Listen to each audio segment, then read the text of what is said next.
warahmatullahi wabarakatuh. Salam sejahtera bagi kita semua.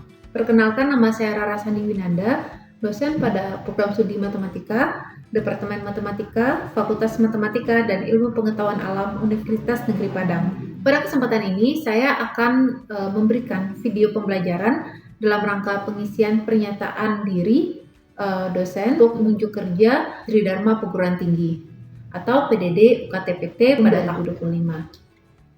Mata kuliah yang saya pilih untuk diajarkan pada pertemuan ini yaitu Matematika Biologi.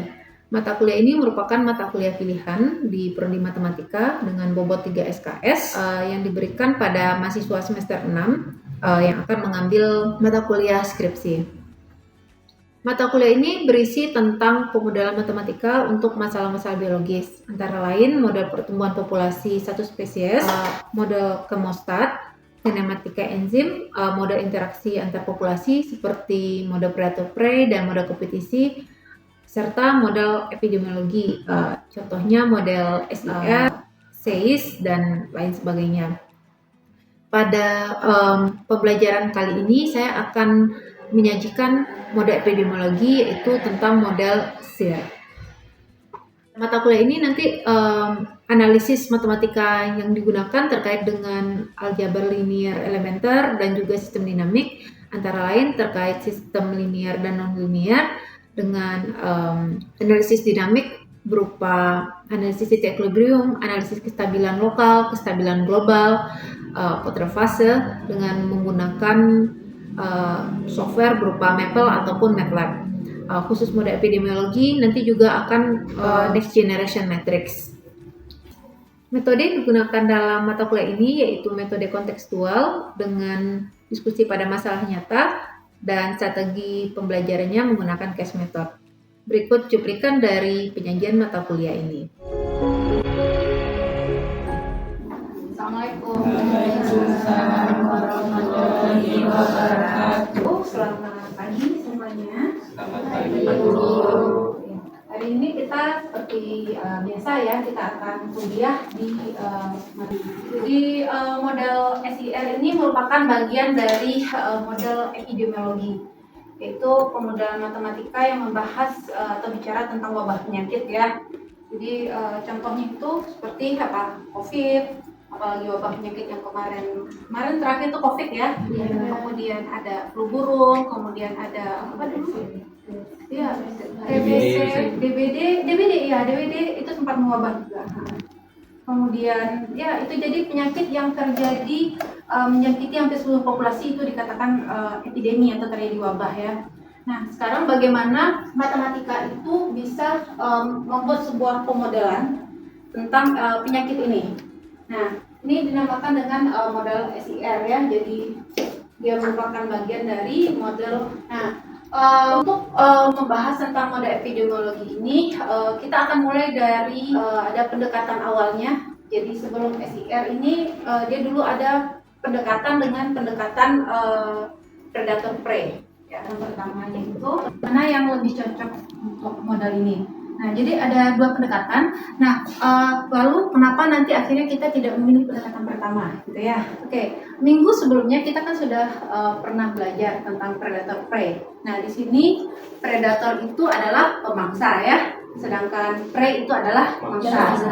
Nah, sekarang kalau misalkan suatu penyakit kita punya mangsanya atau hostnya itu manusia, nah ini berperan sebagai prey atau sebagai mangsanya ya. Sedangkan virus nggak memakan manusia langsung ya. Virus ketemu kita nggak langsung mati ya sama virus ya.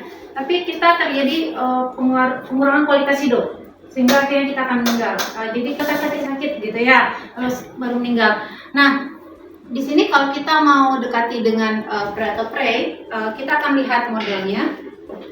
Di model predator prey itu kita punya mangsa dan pemangsa. Nah, di sini ada yang ingat kalau kita lambangkan ini dengan suatu variabel X, jumlah banyaknya mangsa pada suatu waktu dan pemangsanya adalah Y, katakan ya. Jadi kita akan menghitung bagaimana perubahan jumlah mangsa dan pemangsa dalam satu waktu. Apakah mangsanya makin lama makin banyak atau dia makin punah nanti, manusianya punah, atau si virusnya makin lama makin punah. Ya, kalau kita penyakit, kita pengennya yang punah manusianya atau virus ya? Virus pastinya. Nah, sekarang kalau kita mau lihat perubahan jumlah manusianya ya, berarti kita punya dx per dt. Dx per dt dengan x-nya adalah manusia, berarti ini perubahan jumlah manusia terhadap waktu. Pertama kali kita asumsikan dia mengikuti pertumbuhannya eksponensial, katakan ya. Nah, kira-kira kalau eksponensial kita punya dx per dt ini dia proporsional terhadap jumlahnya x-nya dengan konstanta proporsionalnya adalah a ya. Nah, berarti kita punya dx per dt atau alpha misalnya alpha x gitu.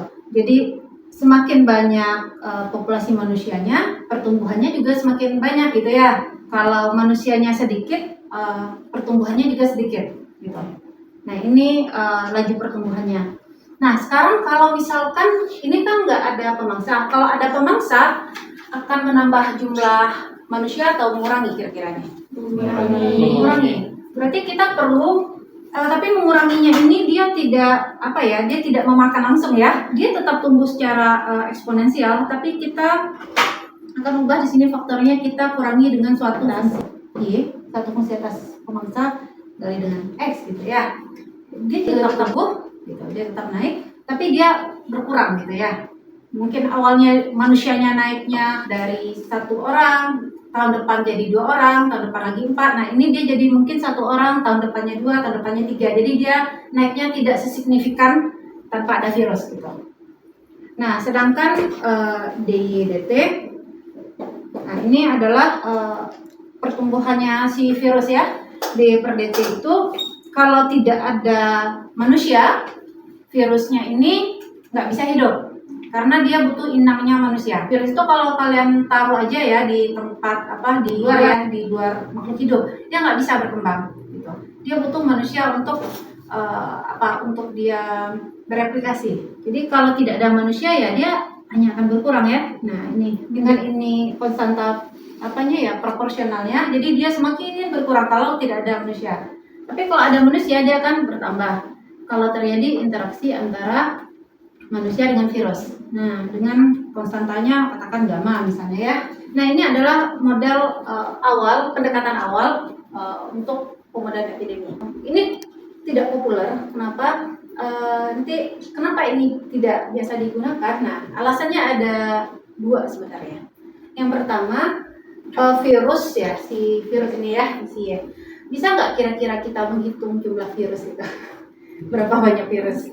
Kalau manusia gampang ya, ada berapa manusianya gitu ya di kelas, berapa yang sakit 1000, tapi kan sama aja sakitnya gitu. Jadi kita nggak peduli seberapa banyak pun virusnya, ya sakit aja gitu ya nggak. Dan orang yang punya 1 virus atau punya 10 virus, dia sama-sama bisa menularkan ke orang lain. Jadi sebenarnya kita tidak fokus pada populasi virus ini. Jadi kita akan fokusnya pada populasi manusianya saja. Pada manusia berarti si X ya. Kenapa kita fokus pada manusia? Ya, misalnya saya akan virus itu kan dia selalu lekat di dalam tubuh manusia. Katakan 1 orang sakit ya, ada virusnya, 1 orang nggak ada virusnya. Ya udah, berarti yang bisa menularkan itu bukan virusnya, tapi yang orang yang sakit ini. Karena dia virusnya di dalam badannya dia gitu. Jadi kita tidak akan memandang adanya virusnya di sini di dalam model kita berikutnya, tapi hanya fokus pada manusia ini saja. Nah, pendekatan ini cocok untuk pendekatan epidemi, tapi saya tidak bisa mengklaim bahwa selalu kita nggak boleh masukin virus untuk apapun penggunaan matematika, nggak boleh kita klaim kayak gitu. Karena tiap masalah itu beda. Jadi di matematika biologi itu satu masalah sama masalah itu bisa jadi beda pendekatan kita untuk memodelkannya gitu. Benar-benar tergantung konteks masalahnya. Nah, kalau di epidemiologi ya cocok nggak ada virusnya misalnya ya, tapi di konteks lain itu belum tentu cocok. Oke, kita akan masuk pada pendekatan kedua yang lebih sering digunakan, namanya pendekatan model SIR ya. Saya hapus dulu. Dan McKendrick ya. McKendrick pada tahun 1927. Jadi ini masih berapa tahun yang lalu ini ya, 1 abad yang lalu ya. Ini pendekatan moderasi ini baru 1 abad yang lalu, kurang dari 1 abad yang lalu ya, 98 tahun yang lalu. Nah, di sini dia akan membahas bagaimana wabah penyakit itu tadi kita modelkan, tapi hanya memandang pada manusia saja. Kita tidak melihat pada virus. Dengan kita bagi sekarang menjadi kompartemen. Nah, kompartemen itu kelompok ya. Jadi kita bagi manusianya menjadi kelompok-kelompok yang saling asing dengan satu sama lain. Jadi ada 3 kompartemen. Nah, atau kelompok pertama itu adalah S kita katakan, kelompok kedua adalah I, dan kelompok ketiganya adalah L. Nah, apa itu masing-masingnya? S ini. Nah, ini bahasa Indonesia apa ya? Susceptible ini kira-kira. Apa itu artinya rentan? Kalau manusianya rentan, udah dia kena penyakit, dia berpotensi kena penyakit. Tapi dia udah sakit, ini dia belum sakit, tapi dia berpotensi. Ya. Pada awalnya kalau kita ambil populasinya, misalnya kelas ini ya, ada suatu virus baru yang kita nggak tahu di luar sana. Nah, jadi ada siapa yang rentan ya, kita semua rentan. Jadi semua populasinya pada awalnya rentan, gitu ya. Kita berpotensi akan kena. Infected ini artinya terinfeksi. Artinya orang, dan di sini lebih tepatnya adalah terinfeksi dan dapat menularkan pada orang lain. Ya. Jadi ada juga nanti modelnya, ini model yang paling basic sebenarnya sih ya. Ada modelnya yang sedikit diubah, jadi ada kompartemen lasen misalnya. Jadi orang itu dia terinfeksi, dia masih ada waktu, dia belum bisa menularkan ke orang lain. Ya, apa ya istilahnya ya, kayak masa inkubasinya gitu ya. Jadi kayak dia sakit, dia udah kena virus, tapi dia nggak tahu dia kena virus, dan dia mau interaksi sama orang masih aman, gitu. Sifatnya kayak S aja orang itu. Nah, tapi kalau udah masuk I, dia itu sudah kena virus, dan kalau dia interaksi sama orang yang rentan, dia sudah bisa menularkan pada orang lain. Dan recover ini adalah orang yang sembuh. Sembuh ini dalam artian dimodasi adalah sembuh dan tidak akan sakit lagi. Kira-kira ada nggak ya penyakitnya kalau kita udah sakit, terus kita nggak akan kena penyakit itu lagi? Berapa? Nggak ada yang kena 2 kali. Belum. Katanya gitu ya, campak itu cuma kenanya sekali ya, karena tubuh kita ini dia kan punya sistem imun. Imun itu dia sifatnya kalau pertama kali diserang, dia mengenali, lalu dia akan membuat antibodi ya. Kalau udah ada antibodi, kita nggak kena lagi kan?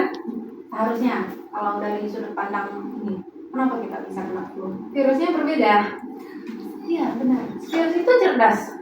Dia makhluk nggak punya DNA, ya nggak punya RNA, tapi dia punya kecerdasan juga. Nah, cerdasnya adalah dia bisa mutasi.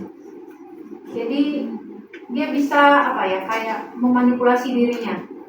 Nah, sekarang imun kita kenalnya dia mukanya kayak gini ya, ya udah dia bisa make up dirinya gitu ya. Terus dia udah berubah, jadi dia masuk yang berikutnya imun kita nggak kenal gitu. Ya dia bisa nyerang lagi sampai imun kita kenal, nanti dia udah diusir keluar, nanti dia ganti lagi tampilannya gitu. Nah itu bermutasi. Jadi virus flu yang menyerang kita ini katanya yang datang itu dia selalu bermutasi. Jadi flu kita itu nggak satu virus gitu. Yang COVID itu juga dia bermutasi kan, ada varian baru kan gitu ya. Ya jadi di sini kalau model yang paling dasar ini model SEER, kalau orangnya rentan lalu dia kena virus, dia masuk pada kompartemen terinfeksi. Nah ini tanda panah menyatakan dia masuk ya. Orang yang terinfeksi ini karena imunnya dia nanti bisa sembuh. Nah berarti I-nya ke R. Nah tapi kita tidak mengatakan orang ini bisa sakit yang sama lagi. Jadi nggak seperti ini, udah selesai gitu ya. Jadi semuanya akan sembuh pada masanya. Ya. Sembuhnya di sini bisa berarti benar sembuh atau meninggal. Nah, ini nyatanya udah hilang gitu ya, udah hilang penyakitnya. Ya kalau nggak sembuh ya meninggal kan, masuk sana juga itu. Nah di sini di model bapak saya diabetes ya, orang tua saya. Nah saya tiap hari ketemu sama orang tua saya nggak bakalan ketularan karena dia tidak tidak virus, tidak bakteri.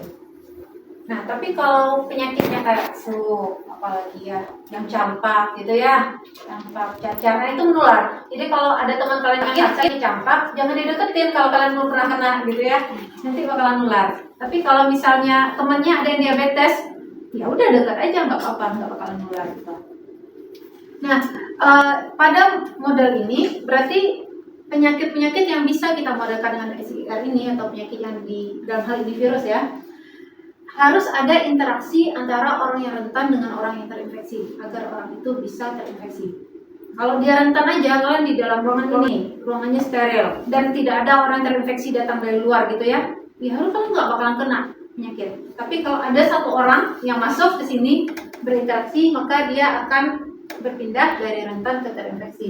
Nah, kita beri parameter perpindahannya itu penularannya dengan beta, katakan beta, dan karena harus ada interaksi antara SNI, jadi beta SI. Sedangkan orang terinfeksi untuk sembuh perlu nggak dia berinteraksi dengan orang sembuh agar dia sembuh? Di rumah sakit juga sebenarnya ini tanpa treatment ya, tubuh kita itu akan menyembuhkan diri kita sendiri dengan imun, asal imun kalian itu kuat ya, makanya ini udah sehat sendiri gitu. Jadi dia hanya butuh I saja, nggak perlu ketemu sama R. Berarti katakan konstanta parameter laju kesembuhannya itu gamma. Nah, ini adalah gamma I. Nah, cara menghitung gamma itu waktu rata-rata 1 per waktu rata-rata orang sembuh. Misalnya flu itu kita sembuh tanpa berobat itu 2 minggu misalnya ya.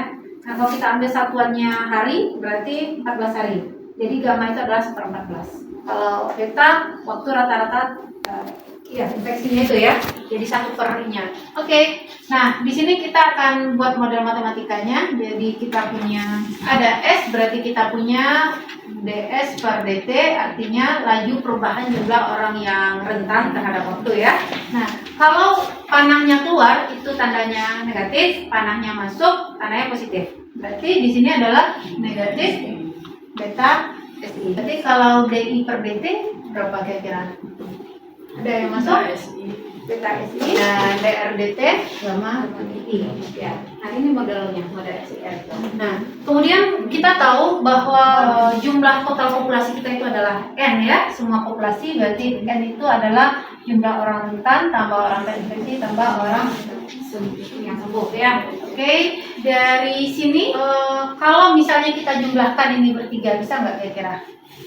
ds per dt tambah di per dt tambah dr per dt 0, beta si tambah beta si 0 ya, gamma i tambah gamma i 0. Berarti kita punya 0 ya. Nah, sedangkan tadi s tambah i tambah r itu adalah n. Berarti kalau ds dt ini kan sama dengan d per dt dari s tambah i tambah r ya, atau dn per dt, enggak?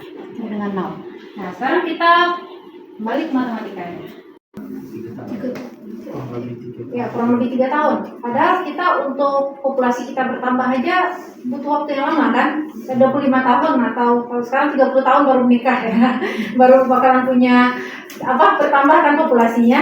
Ya, 3 dibanding itu kan relatif kecil ya. Jadi dalam waktu 3 tahun itu kita bisa katakan populasi kita konstan di sana. Jadi asumsi ini boleh berlaku. Karena kasusnya epidemi, apalagi misalnya virus yang lain-lain itu ya, kadang hitungannya cuma bulan. Jadi dalam waktu hitungan sekian bulan itu dengan populasi yang sangat banyak ini bisa kita katakan ya konstan masuk akal gitu. Jadi nggak masalah kalau n-nya konstan. Nah, jadi ini adalah model SIR ya. Nah, sekarang kita lakukan gimana ada penyakit yang berulang kembali ya. Dia masih ada kompartemennya 3, ada S, ada I, ada R. Nah, tapi kalau berulang berarti dari R dia bisa masuk lagi ke S ya. Dengan di sini masih sama, ada interaksi antara orang yang rentan dengan orang terinfeksi ini beta SI. Orang yang terinfeksi dia bisa sembuh sendiri dengan apa tadi? Gamma ya. Dan ini dari orang yang udah sembuh dia bisa rentan kembali, kita katakan apa? Alfa misalnya ya. Alfa bergantung kepada R atau perlu untuk dia kambuh itu dia ketemu sama orang yang rentan, atau dia cuma butuh orang R aja? R aja. Ya, benar. Ya. Alfa R ya. Nah, di sini kita bisa bentuk ini nama modelnya, model yang kedua itu adalah model ada apa ya? Misalnya di sini mau dikasih ada kompartemen baru E jadinya Sayers. Kalau E lalu dia balik ke S jadinya Sayers gitu. ada S atau I aja lalu balik ke S jadinya SIS, atau SI aja juga bisa. Jadi dia benar-benar tergantung pada penyakitnya. Jadi di matematika biologi yang kita, misalnya kalian lagi meneliti tentang penyakit campak misalnya, coba lihat dulu gimana karakteristik dari penyakit. DSDT berapa ini? Yang keluarnya min beta SI R ya, mana nih R yang masuk? Kalau DIDT Beta SI kurang sama I. kurang sama I. Dan DRDT Gamma. ada yang berbeda nggak dari SIR tadi? Ini ya, ada bedanya. Nah, bedanya cuman itu, tapi gimana? Ada paham tuh? Kalau paham, tanya aja ya kan. Jadi intinya kalau kompartemen itu ya, kalau ada panah masuk dia tambah, kalau panah keluar dia keluar ya. Nah, ini kita akan membutuhkan banget sama sistem dinamik. Jadi ambil mata kuliah matematika biologi, terus analisisnya pakai sistem dinamik ya. Oke. Bagi yang udah ngambil mata kuliah sistem dinamik bisa langsung nyambung ya, enggak kita pandu aja. Nah, kita udah punya model matematika, ya. Kita punya masalah nyata, lalu kita bentuk ke dalam model. Tapi apakah ini udah menyelesaikan masalah? Tahu nggak? Kan masalah kita itu ada wabah penyakit. Kan kita pengennya kapan penyakitnya hilang, gitu ya. Kalau sampai ini kan nggak tahu deh, ini hilang atau enggak, ini tambah masalah baru kan. Kemarin masalahnya cuma masalah penyakit, sekarang kasih masalah matematika gitu. Nah, lalu kita perlu untuk menyelesaikan masalah matematikanya. Setelah selesai keluar solusi matematika, itu harus kita interpretasikan namanya. Kita balikan lagi ke masalah nyata. Jadi bagaimana masalah nyata ini bisa kita selesaikan dengan matematika? Ada masalah nyata, bawa ke matematika, selesaikan di matematika, balikkan ke nyata, lalu dikonfirmasi. Cocok nggak gitu? Jadi dia nggak serta-merta ada model selesai masalah, enggak gitu ya. Jadi ada 2 tahap lagi. Selesaikan secara matematika, interpretasikan. Nah, untuk penyelesaian secara matematika ini merupakan solusi. Nah, kalau kita lihat ini ya, kalau sekarang sudut pandang kita matematika, kita hilangkan dulu ini penyakitnya apa, gimana cara penyakitnya menular kayak tadi ya. Kita lihat secara matematika. Ini kan sistem PD dimensi 3.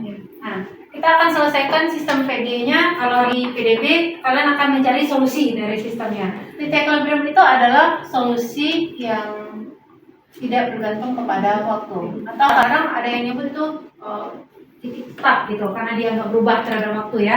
Jadi misalnya ini COVID, kalau dibalikkan ke nyata ya interpretasinya. Solusinya katakan tadi SI sama R variabelnya. S-nya 10, I-nya 0 misalnya. Artinya tahun ini yang rentan ada 10 orang, yang terinfeksinya nggak ada, yang sembuhnya nggak ada. Tahun besok gitu juga, tahun besoknya lagi gitu juga, dia tetap selalu kayak gitu, nggak berubah-ubah lagi. Nah gitu. Jadi kita perlu melihat kapan sih kondisinya udah tetap aja gitu ya. Yang kita hindari adalah kondisi ketika I-nya 100 misalnya, S-nya 0, R-nya 0. Nah itu kalau itu kira-kira maknanya apa ya? Orangnya semuanya sakit ya, dan dia nggak berubah-ubah lagi. Nah itu kita nggak mau. Kita maunya I-nya itu nanti 0 dan dia nggak berubah. Artinya orang semuanya udah sembuh. Dan kapan waktunya orang itu sembuh? Nah itu yang mau kita cari gitu ya. Oke, titik equilibrium. Kalau kita punya suatu sistem PD x dot sama dengan fx gitu ya, dengan ini x-nya elemen Rn, tentu x dot-nya juga elemen Rn ya, 1. Nah, di sini titik equilibrium itu ketika x dot-nya itu sama dengan 0. Atau kalau dx per dt-nya sama dengan 0. X di sini suatu vektor yang dia bisa berisi SIR gitu ya. Jadi dalam hal ini kita punya, kalau kita kembalikan ke masalah kita ini, kita punya ds per dt-nya 0, lalu di dt-nya 0, dr dt-nya 0. Nah, berapakah S, berapakah I, dan berapakah R yang memenuhi 3 persamaan ini? Kalau kita ketemu nilai S, I, dan R yang ketiga-tiganya di konstan, nggak berubah lagi ya, bukan fungsi terhadap waktu lagi. Nah itu udah ketemu titik equilibriumnya. Nah kita coba kerjakan secara matematikanya. Nah, ini ini saya hapus dulu. Berarti ds per dt tadi negatif beta SI tambah alfa R ini sama dengan 0, ini persamaan pertama. Kalau di sini sama-sama punya I, berarti saya ambil beta S kurang gamma I sama dengan 0, dan yang ketiganya gamma I kurang alfa R sama dengan 0. Nah, ada 3 yang mau kita selesaikan ya. Yang paling mudah dari 2, nah ini saya langsung aja ya. Kita ketemu ada 2 kondisi. Yang pertama I sama per beta ya. Nah, karena ini menyatakan kondisi akhir, equilibrium kita dalam kondisi terakhir, berarti kalau I 0 artinya pada akhirnya nggak ada orang yang sakit. Dan kalau kondisi yang kedua, I-nya tidak 0 pada akhirnya, nah berarti kita bisa katakan ini adalah titik bebas penyakit nanti, dan ini adalah titik yang endemik atau terjadi wabah. Ini titiknya hilang. Di sini R-nya jadinya 0 ya. Dimasukin ke sini, nah, itu udah nggak tahu kan gamma I-nya 0, kan udah 0 sama dengan 0 ya. Berarti si S-nya berapa? Nah, karena pada awalnya itu kita punya N-nya adalah S tambah I tambah R. Kalau I-nya 0, R-nya 0, berarti S-nya adalah, jadi di sini ini adalah titik equilibrium ini gitu. Dimana titiknya adalah N sama. Kita boleh ngambil dia N karena N-nya tadi kita udah pastikan dia konstan ya. Jadi kalau kita maknai ini semua orangnya rentan dan nggak ada yang sakit dan nggak ada yang sembuh juga ya.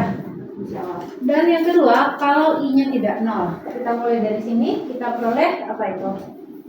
Beta S kurang gamma sama dengan 0, maka kita punya S-nya adalah gamma per beta. Substitusi ke, nah ya, S ini ya, di atas ya. Nah, boleh coba di kertas yang mana ya? Ini substitusi 4 ke 1 sama ke 3. Nah, coba tentu 1 dan 3. Nah, coba dicari kira-kira berapa I dan R-nya, ya bisa nggak ya? Boleh gabung diskusi-diskusi berdua, nggak masalah ya. Kita akan mencari titik equilibrium endemiknya. Tadi Yanza ketemunya S-nya apa itu gamma per beta ya. Coba cari masukkan ke persamaan satu beta.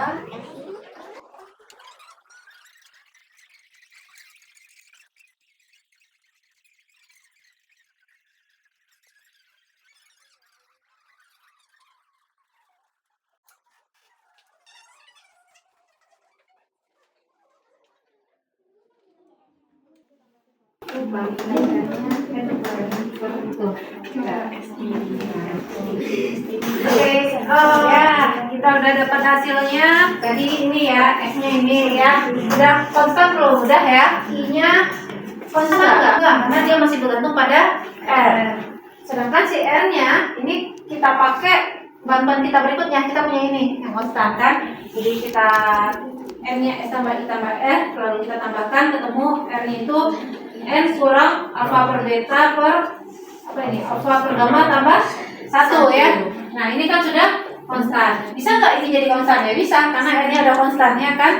Berarti ini saya kasih namanya adalah I bintang, ini R bintang, dan ini S bintang. Nah, jadi kita punya titik equilibrium yang kedua, kita katakan dengan titik equilibrium endemik. Artinya titik equilibrium wabah penyakit, karena hasilnya adalah I-nya itu tidak 0.